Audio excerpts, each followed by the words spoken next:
নমস্কার, নতুন বাংলা থেকে বলছি সন্ময় বন্দ্যোপাধ্যায়। অন্নপূর্ণা ভাণ্ডার বিস্তর আলোচনা, বিস্তর চর্চা সেই নিয়ে হচ্ছিল। রাজ্যের মুখ্যমন্ত্রী গতকাল নবান্ন থেকে প্রেস কনফারেন্স করে 10 তারিখ হওয়ার কথা ছিল যে প্রেস কনফারেন্সটি, 12 তারিখ রাজ্যের মুখ্যমন্ত্রী অনেকগুলো খুব গুরুত্বপূর্ণ ঘোষণা করলেন। পরিষ্কার বললেন যে 17 তারিখ অ্যাকাউন্টে টাকা ঢুকবে। যারা ইতিমধ্যে ভেরিফিকেশনে পাস করেছেন, অর্থাৎ কোয়ালিফাই করেছেন, অর্থাৎ যারা যোগ্য বিবেচিত হবেন ভেরিফাই করার পর, তাদের অ্যাকাউন্টে টাকা ঢুকবে 17 তারিখ। 17 তারিখ হতে পারে, আমার নিজের ধারণা 17, 18, 19-এর মধ্যে যাদের যোগ্য প্রাপক তাদের অ্যাকাউন্টে টাকা ঢুকে যাবে। সংখ্যাটা কত হবে? জুন মাসে প্রথম পর্বে আমরা দেখেছি 28 লক্ষ মানুষের অ্যাকাউন্টে টাকা ঢুকেছিল অন্নপূর্ণা ভাণ্ডারের, অন্নপূর্ণা যোজনার।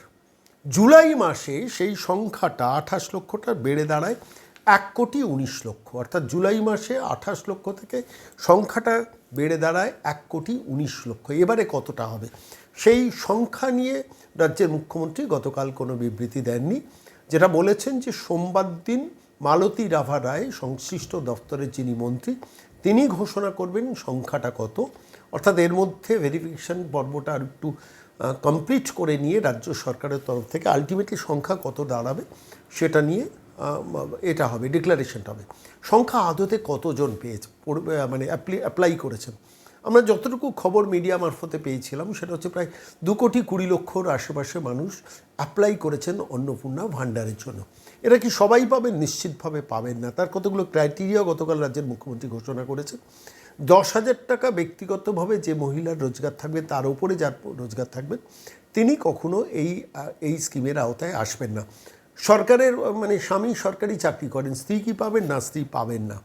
আমি যতটুকু বুঝেছি অন্তত গতকালের প্রেস কনফারেন্সে, একটা নির্দিষ্ট পরিমাণ ডেসিমেলের জমি, সেই জমি যদি আইডেন্টিফাইড হন যিনি প্রাপক তাহলে তার নামটা বাদ চলে যাবে। এবং তার সঙ্গে আরও একটি বিষয় আপনাদের উল্লেখ করা দরকার, যেটা খুব গুরুত্বপূর্ণ কয়েকটা ঘোষণা, যেগুলো আমার যতটুকু আমি প্রেস কনফারেন্সে রিড করে মনে হয়েছে যে শহর এবং গ্রামের মধ্যে একটু তফাৎ করা হচ্ছে। 3 কামরার বিষয়টি শহরের ক্ষেত্রে যেটা গ্রামের ক্ষেত্রে বিবেচিত নয়, অর্থাৎ গ্রামের ক্ষেত্রে সেই ক্রাইটেরিয়াটা থাকবে না যারা অন্নপূর্ণা ভাণ্ডার প্রাপক হবেন। অর্থাৎ সরকার মূলত যেটা চাইছেন, আর্থিকভাবে অত্যন্ত দুর্বল পরিবারের মানুষগুলোকে চিহ্নিতকরণ করার চেষ্টা। মমতা বন্দ্যোপাধ্যায় যে হাট খুলে দিয়েছিলেন না ভোটের জন্য, যে আসবে অ্যাপ্লাই করো 1,500 টাকা লক্ষ্মীর ভাণ্ডার। আপনি যদি বার্ধক্য ভাতা পান, বিধবা ভাতা পান, প্রতিবন্ধী ভাতা পান, 4টে ভাতাও একসঙ্গে কেউ কেউ পেয়েছেন, এমনও খবর। পুরুষরাও পেয়েছেন। যাই হোক, সেটা তো অন্য কথা। কিন্তু একটা বাছাই করার প্রক্রিয়া চলছে। একটা বাছাই করার প্রক্রিয়া কিছু সমস্যা থাকে। অনেকের মনোপুত হন না, আমি তো গরিব, আমি তো বড় লোক নই, তাহলে আমার বাদ গেল কেন? এক্ষেত্রে অভিযোগ জানানোরও বেশ কিছু পদ্ধতি থাকবে। অর্থাৎ ধরুন আপনি আর্থিকভাবে বেশ সচ্ছল, অথচ আপনি মিথ্যে তথ্য দিয়ে কোনোভাবে লক্ষ্মীর ভাণ্ডারটা, এই অন্নপূর্ণা যোজনার টাকাটা পেয়ে গেছেন। ফলত কেউ যদি সেটাতে ওই পোর্টালে অভিযোগ করে এবং সেটা ইন্সপেকশন হয়, তাহলে কিন্তু সেখানে ধরা পড়লেই নামটা বাদ যাবে। আমি এই প্রসঙ্গে আজকে এই প্রতিবেদন পেশ করতে গিয়ে একটা ছোট্ট তথ্য দিই। রেশন কার্ড আপনারা জানেন, অন্তর্দয় আয় Yojana, priority household, special priority household, কেন্দ্রীয় সরকারের যে ছোটো ছোটো রেশন কার্ডগুলো থাকে, আর বড় রাজ্যের ration card RKSY1, RKSY2, ভর্তুকিপ্রাপ্ত ration কার্ডগুলো থাকে। একটা নির্দিষ্ট, আমি অন্নপূর্ণা ভাণ্ডারের সঙ্গে এটা কেন লিঙ্ক আমি আপনাদের বোঝাচ্ছি, একটু ভালো করে বুঝবেন। একজন ভদ্রলোক আমার কাছে এসেছিলেন, যে তাঁর খুব মানে আর্থিকভাবে দুর্বল পরিবারে দেখে মনে হচ্ছিল যে তাঁর রেশন কার্ডটি ব্লকড হয়ে গেছে। এবার স্বাভাবিকভাবে সেটা কম্পিউটারে অনলাইন সিস্টেমে চেক করতে গিয়ে আধার কার্ড দিয়ে ধরা পড়ল যে তার জমি আছে, প্রায় কয়েক একর জমি আছে গ্রামে। এবার সেই তথ্যটা তিনি তো লুকিয়েছিলেন যখন এই রেশন কার্ডটি তিনি এখান থেকে সংগ্রহ করেছিলেন। পরবর্তীকালে সেটা ধরা পড়ল কী করে? সেটা তার আধার কার্ডের সঙ্গে লিঙ্কড, অর্থাৎ তার কতটা প্রপার্টি আছে সেইটা আলটিমেটলি আইডেন্টিফাইড হয়ে যাওয়াতে সেটা কম্পিউটারে শো করে দিল। আমরা যখন সে ভদ্রলোককে প্রশ্ন করেছিলাম যে সত্যি কি এটা গ্রামে আপনার এই জমিটা আছে, বলেন হ্যাঁ আছে। এবার রেশন কার্ডটা তিনি প্রায়োরিটি হাউস হোল্ড করে তার পরিবারের 4 জনের নামে তিনি বছরের পর বছর ভর্তুকিটা কেন্দ্রীয় সরকারে নিয়ে গেছেন এই রাজ্য থেকে। এবং নিয়ে নেওয়ার ফলে যেটা হয়েছে সেটা হচ্ছে মাথা পিছু 150 টাকা ভর্তুকি। এই সংখ্যাটা, এই ভর্তুকিটা এখন অনেকটা বেড়ে গেছে, ধরুন 180 টাকাই ধরুন, মানে 2 কেজি চাল 3 কেজি গমের জন্য। এবার একটা পরিবারে যদি 4 জন থাকে, সেই 4 জনের, এই পরিবারটায় প্রায় 4 জনই সদস্য সংখ্যা, এবার এই 4 জনের 600 টাকা ভর্তুকি মাসে নিয়ে গেছেন কেন্দ্রীয় সরকারের কাছ থেকে চাল রেশনের জন্য, চাল গমের জন্য। এবার নিয়ে তিনি উপভোগ করেছেন এতদিন, এইবার তার রেশন কার্ডটা আটকে গেছে। এই আটকে যাওয়ার পেছনে কারণ, ওই পার্টিকুলার নাম্বার দিয়ে চেক করতে গিয়ে দেখা যাচ্ছে তার 6 না 7 একর জমি গ্রামে রয়েছে এবং সেটা আধার কার্ডের সঙ্গে লিঙ্কড। সরকার সেখান থেকে জানতে পাচ্ছেন, তার রেশন কার্ডটা বন্ধ করে দিচ্ছেন। আপনার যদি 7 একর জমি থাকে, সেখানে চাষবাস ভাড়া দিয়ে যে টাকা রোজগার করেন, সেই রোজগার করা মানুষটির তো 600 টাকা ভর্তুকি কেন্দ্রের কাছ থেকে পাওয়া উচিত নয়।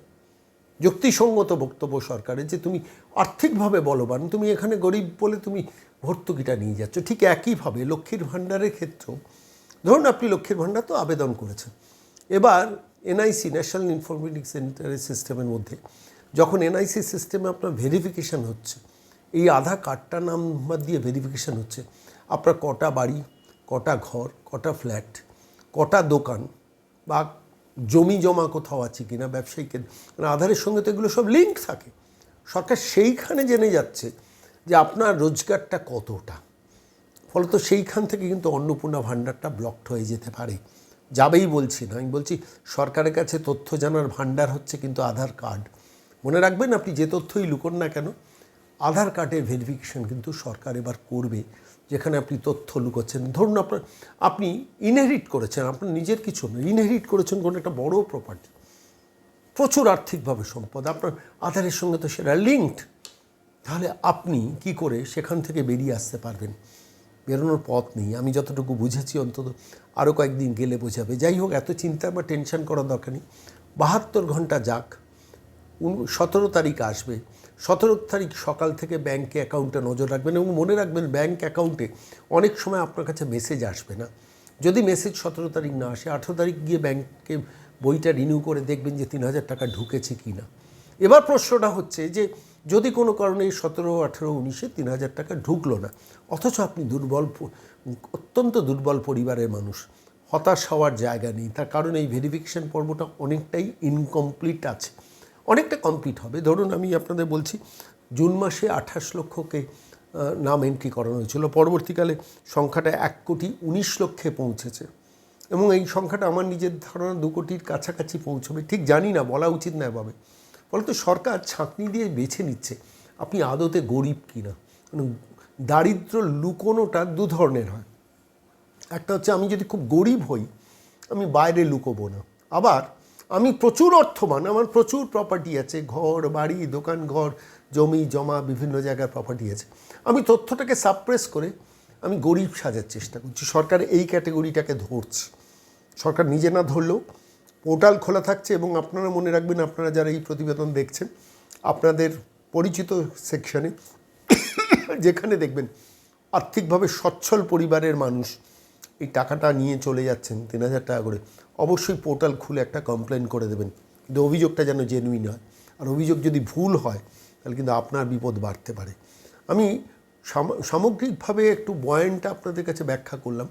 নির্দিষ্ট ডেসিমেল আমি হিসেব করে দেখছিলাম, যেখানে দাঁড়িয়ে বলছে 50 ডেসিমেলের বেশি জমি থাকলে তখনই তিনি আওতায় আসবেন।